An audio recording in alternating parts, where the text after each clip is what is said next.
thank you so much for joining us here in the main stage. I am Jason, your cruise host, and welcome back to all of you. This is All Access Pass. It's your third All Access Pass of the cruise, and today we've got a big one. We moved it down here to the big room just in case, and thank goodness we did, because we got a big house in here, and we wanted everyone to get a chance to come in and see these two gentlemen. So let's get right to it. You know them, you love them.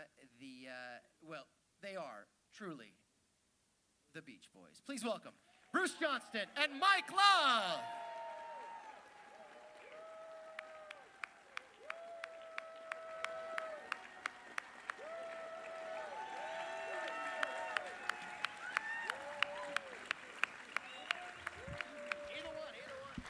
Hi, everybody.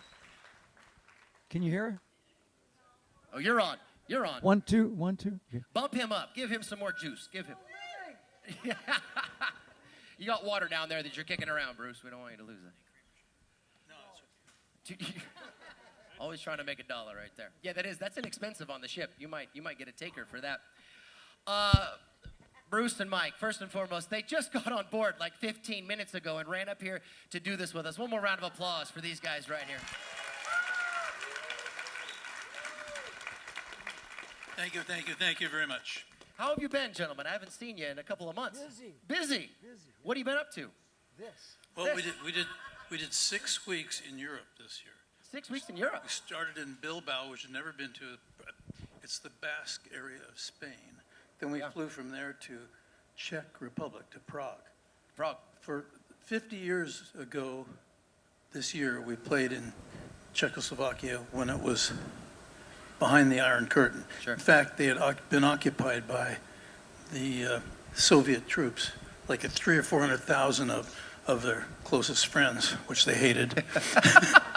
And we flew in from England, and on one side of the runway was the MiG jets, and the other side was the Russian tanks. And that was like the most intimidating landing that we had ever been in. You just tap on the pilot door, just fire it right back up. Let's just yeah, really, turn around quick. But it was, they went through a lot of problems because a guy named Dubček was their leader, and he wanted to be free from the Soviet domination, but the Russians had other ideas. And you guys went in to bring up spirits. Yeah, and 50 years later, it's called the Czech Republic. Yeah. And it's freedom, So it was pretty ironic. We were in the same building as we'd been in 50 years ago. Same exact building. Same building, yeah. Was that pretty surreal, going back in? And It was surreal in the sense that they didn't have an elevator. It was built in 1920. and our roadies and everybody had to carry the equipment up and down. So they demanded double pay. No, they didn't. So you're not going back to the Czech Republic? No. Got it. Well, Okay, yeah. Well, hopefully we will. It's great. It's a beautiful country and it's a great place. So what inspired you to go back and do a European tour? Was it? We needed the money. Fair enough. Yeah, fair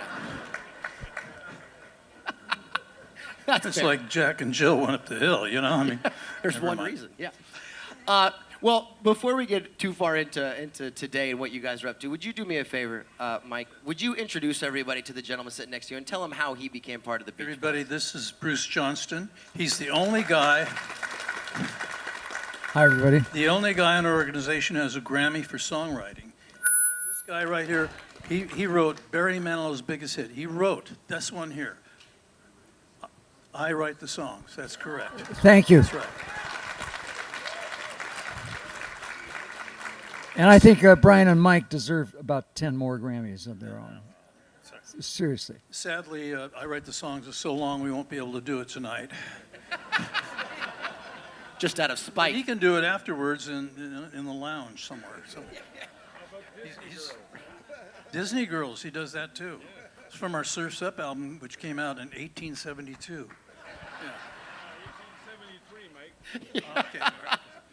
And now, Bruce, you were and I'm going to use the quotes because this is obviously a rude thing to say. You were a fill-in originally, right? You stepped in. I still am. Well,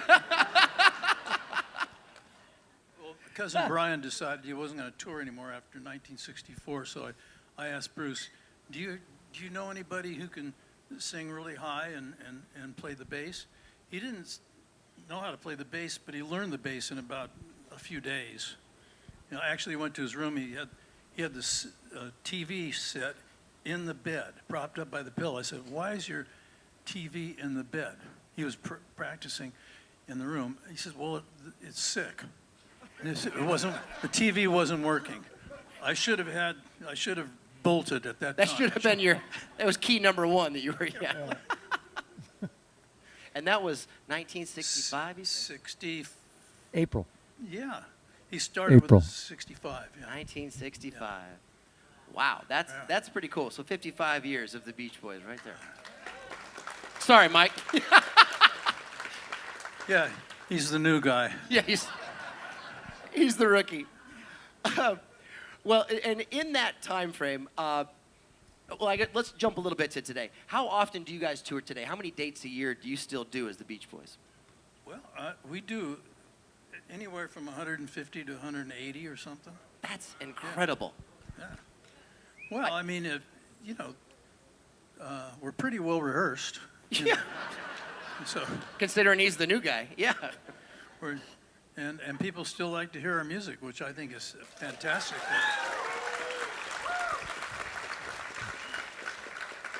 It's really great to see multiple generations often come to our show, especially in the state and county fairs, Sure. I mean, like grandparents, great-grandparents, children, all ages. And it's neat that people can agree upon a kind of music Sure. from us Yeah. to play for those long rides. Completely understandable. Yeah. Now, I've got to ask, you've been playing, obviously you have huge hits. And I love to ask this question because I find it interesting when artists have this answer. Out of all your great songs, which is your least favorite to play again and again and again? Yeah, which one do you, even if it's a big hit, which one do you go, oh, here we go? Probably one that we won't do tonight. Fair enough, it's your set. We have a lot of songs. I mean, You have a huge catalog. and we're very fortunate for that. But when they say, like, okay, you have 2 shows tonight and you have to do 75 minutes, then that's 75 minutes. 3 times whatever is 75. How much is that? 25? Yeah. You're right. Mathematicians, I love it. Anyway, yeah, so we'll do that many songs, whatever it calls for. But if left to our own devices, we're the only ones on this ship. We might do 2 hours, So, so come see us sometime. I just want to say one thing about what goes on while we're singing. We sing these songs in the original key that they were recorded in. We used to sing Surfing USA in another key, higher, because it works better for guitars. But our music director said, no, we have to do it in E flat. That's a hard song to play guitars in. But anyway, it's going to sound like the recordings. It's the same vocal parts, but it's the same key. I think when you switch keys, you might lose people. That doesn't sound like it's supposed. Something's wrong. So check us out tonight. It is incredible. We'll have phenomenal artists, like yourselves. We'll have these great artists come out here, and they'll have, and someone else used this term, and I thought it was great. They'll have younged up a song, is what he called. He said, we younged it up a little bit. And That sounds like something you get at a Chinese restaurant. He said, we younged it up a little bit. And it was amazing to see the reaction. The audience was like, no, I know it's you singing it, but we want it the way we heard it in 19... Yeah. Well, it was young then. Yeah, it was young then, exactly. Young then. In my room, I mean... This whole cruise is one big time travel thing. It really is. It really is. Now, as you know, we've done this before. I like to break the fourth wall. I like to allow the audience to write down some questions so they can feel like they're a part of the show. So I'd like to include a couple of those as we go along. Gary, who comes to us from northern Kentucky. Clearly over here somewhere. How close was the Beach Boy movie to your real life?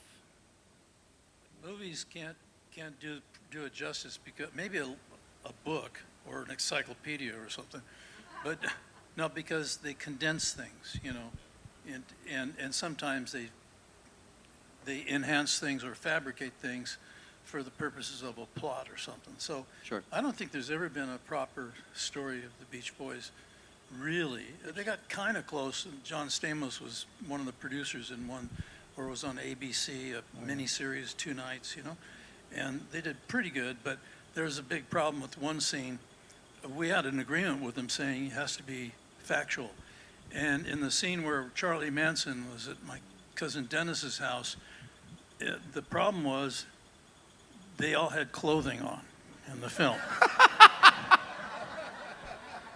Terrible. In reality, as Bruce can attest, because he and I were invited to dinner, we were the only ones with clothing on. Uh-huh. Dinner. That was fun. Yeah. We got out of there pretty quick. Not one of these people agreed with you when you said you had clothes on. By the way, they all doubted that moment right there. Go ahead, Bruce. Sorry. Well, we sing a cappella songs, and Mike says once in a while he'll give a definition for a cappella. He says, like, naked and nude. That works. Marilyn, who comes from Gainesville, Georgia, says, yeah, I know. That's what it says. Is there a Gainesville, Georgia? I didn't know that. Yeah, there is. Forgive me. I apologize. Marilyn from Gainesville, Georgia, has the opposite of what I just asked you. Do you still love the songs that you get to sing at every concert? Oh, yeah. Absolutely.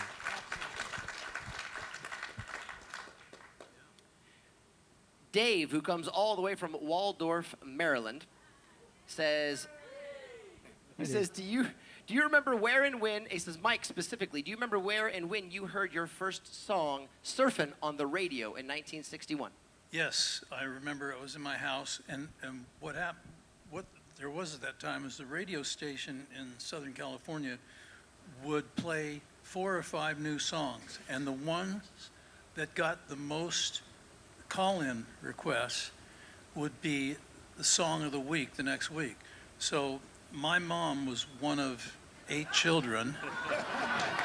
We had cousins galore, and so when we all phoned in multiple times. So this song "Surfin'" came out in fall of 1961, easily won, and so that started us out. Yeah. No influence at all. Yeah, please. First time I heard surfing, I was not in the band, but it's funny, Mike and I are 2 of the many founders of the Surf Rider Foundation, and I still surf to this day. But I was in San Diego, and I was at the beach. I was taking my surfboard At Swami's? At Swami's, Right. Paramahansa Yogananda's retreat. Right. And it's where No Fear is, if you've seen that brand. And I was taking my board out of my car, and all of a sudden I hear a song about surfing. It had lyrics, it had harmony, and it just kind of blew me off the planet. I was just thrilled that the sport was getting a little music to it. So that's the first time I ever heard that amazing recording. That's very good. As you were about to go surfing, you heard surfing. Yeah, that's how, and now you're in the group. Yeah. Also, we scratched out a few dates. 1976. No, the early I don't know, some date in there. Also, when Kokomo became a huge rebound hit. Do you remember that? It's 1988. 1988. No, He went with Kokomo. about 4 dates. He wasn't sure, but 88, we'll stick with it. I'll believe you. Kokomo went to #1 in 1988. 88. Yeah. Now we're all in Kokomo, so to speak, kind of. Did it take you back? I mean, when his question was it just like you were a teenager again to see it reappear like that? Well, the director of the film said, "This is the best song you've done since Good Vibrations," and we didn't look at it that way. We were asked to do a song for the movie Cocktail.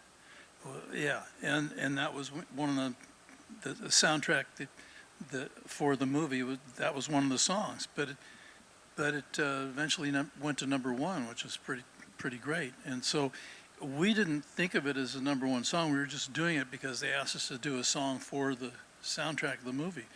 But believe me, when it went to #1, we were thrilled, And it's said to be the largest selling single we ever had. That's when they used to sell singles. Yeah, I'm sorry. What's People that? used Yeah. to buy them. Now they stream them. I should add that I think you forget this all the time. What?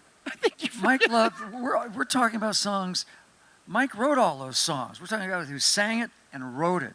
You know, it's just amazing stuff.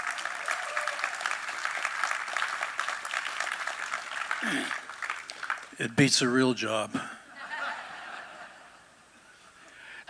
And actually, if I can, you know, you were known for such a progressive sound in a lot of ways. How did you develop your sound, and how did you decide for the Beach Boys where to kind of, what avenue to take as you developed your music? I think it's the way Brian Wilson arranges what we're going to sing. Then it's the timbres of everybody's voice, you know, kind of getting locked in. Other people have tried to replicate what we sing, but they don't quite get it right. It's not wrong. It's just more barbershoppy when someone doesn't have the ability that Brian Wilson has for just putting it together.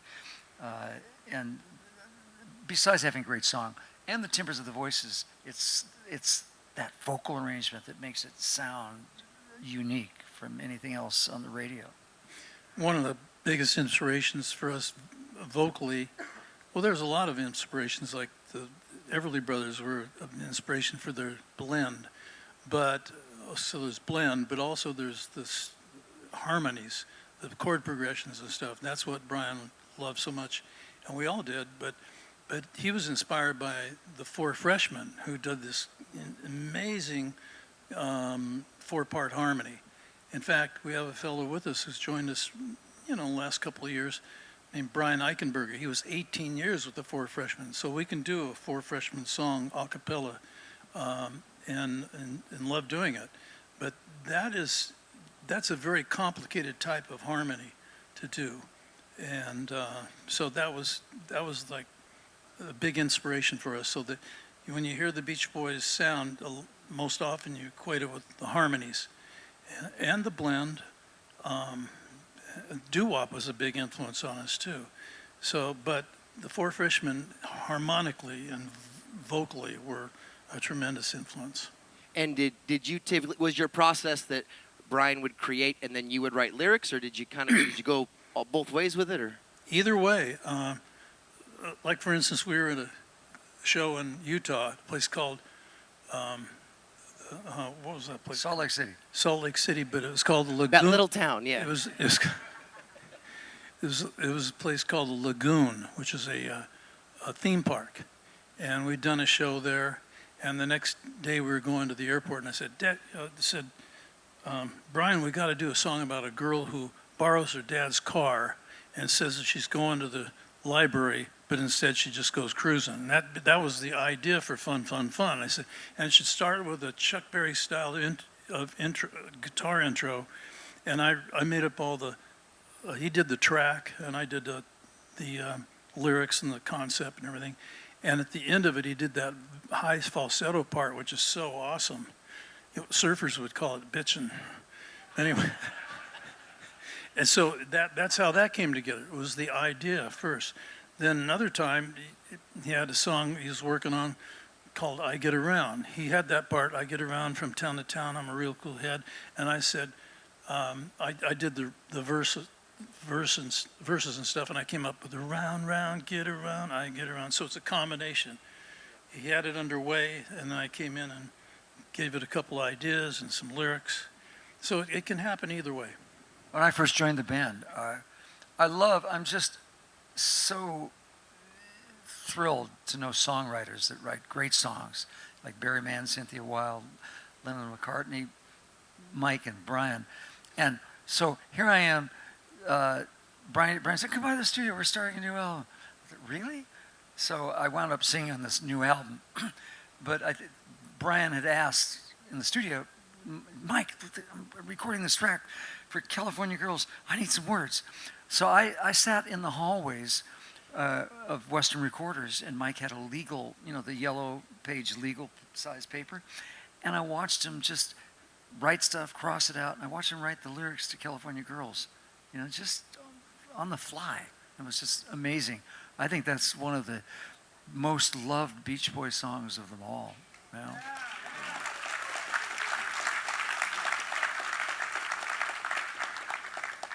I think Bruce is a fan of yours, Mike. I don't know. That's what I'm sensing. I am.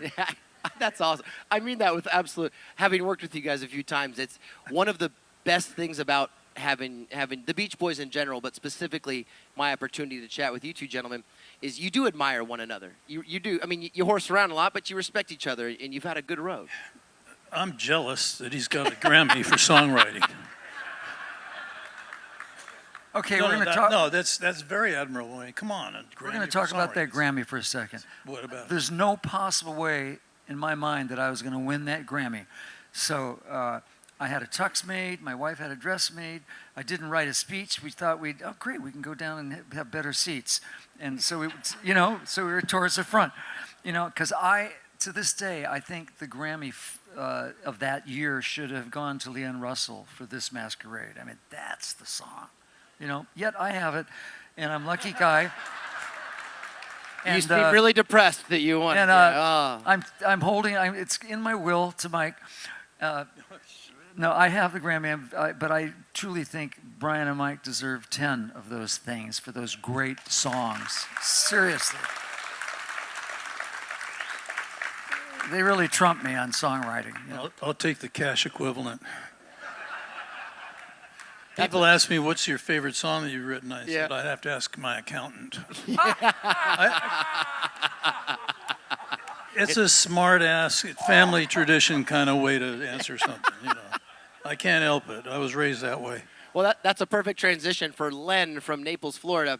Len says, do you receive royalties every time your songs are played on the radio? When the song is played on the radio, you're supposed to receive royalties because they report when every song that is played on the radio is reported, and there are different, there's one called BMI, Broadcast Music, and ASCAP, American Society of Composers and whatever.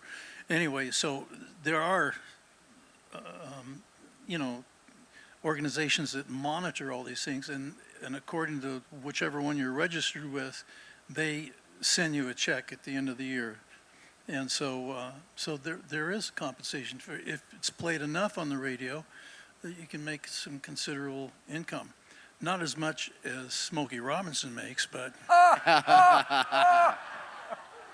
he's watching right now, so don't worry. Okay, hi, Smokey. Debbie's here all the way from Arlington, Virginia.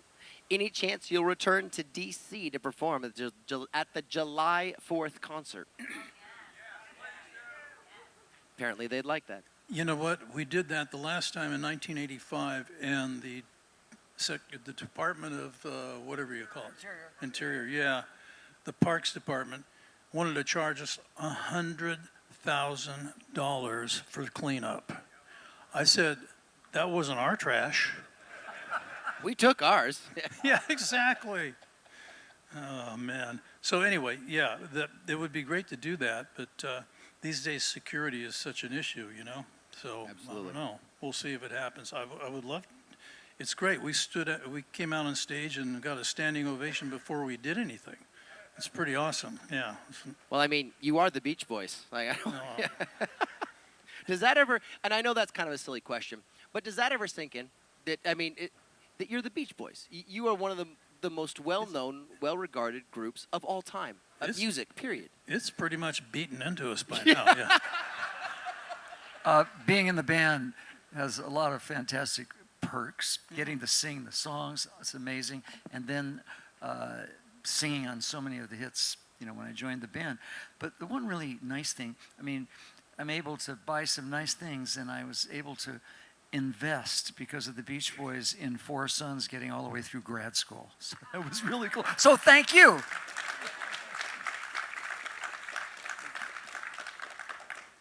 This is from, I think, is it Mary Lou Mankowski from Montecito. Bruce, specifically for you, are you 805 strong? Hi, neighbor. Of course, absolutely. We had fires, we had floods. We're all linked together. We helped each other out. It's really been horrible the last 4 years, and I'm that 805 strong thing, too. Would you explain what the phrase 805 strong means for those folks that aren't sure? I wouldn't know how to really explain it. Because Fair enough. We're just Fair kind of connected. That's our area code. It's the area It's our code. area Yeah, it's the code. area code. Yeah. But I mean, we really got wiped out so badly. First the fires, then the floods. I mean, it was awful, awful. It absolutely was. Tim comes from Detroit. Mike Love, read your book, was amazed how you got no credit for a lot of songs you co-wrote with Brian. From here, it's Sanskrit, so I'm... something about... do you... Something... Where are you, Tim? Because English may not be your first language. Where's Tim out there? Where's Tim? I love you, buddy. Where are you? Where's Tim? Tim, you're up there. What was the end of the question there? Loved the songs from your last album and something about recognition. Oh, From Mike's solo album? thank you. Yeah, we did an album this last year called 12 Sides of Summer. Is that the one you're talking about? Or the one before that was Unleash the Love? He knows them all. You can Yeah, just that's yeah. good. Yeah, he said it's about basically credit for the songs you co-wrote and the songs you wrote and Well, yeah, my uncle administered the publishing, and he neglected to put my name on a few things like California Girls, I Get Around, Help Me Rhonda, and a few others. just a few random songs. Yeah, so the only recourse I had was to go to court to establish my authorship. And it was funny because Brian would be up there saying, yeah, that sounds like Mike.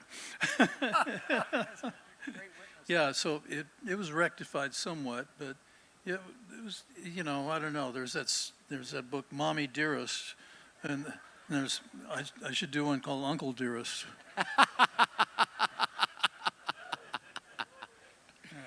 Now, I know we're actually got to get you into a sound check here before we get moving. You have two big shows for us tonight. You're coming in. You're doing both shows, 6:30 and 9 o'clock, and it's been a year or two since you've been on the Malt Shop Cruise. I know, and we'd like being back. This is great. Yeah. Thank you. And Bobby Rydell is on board with his beautiful wife, Yeah. Linda, and they're pals of ours, and they're going to come to one of the shows. It's just great to be here. It really is. It's interesting because in talking to the artists, many artists say, and you've said this to me before on the Flower Power cruise, that one of the cool things about these cruises is it's not just fans that are fans of you. You get to be fans of each other. And, like you said, Bobby Rydell is here, and Bobby's going to come by. And Peter Asher was backstage saying hi and, catching up with you Elvis, guys. everybody's here. Yeah. I've seen, there's 7 of them, matter of fact. They're all over the place.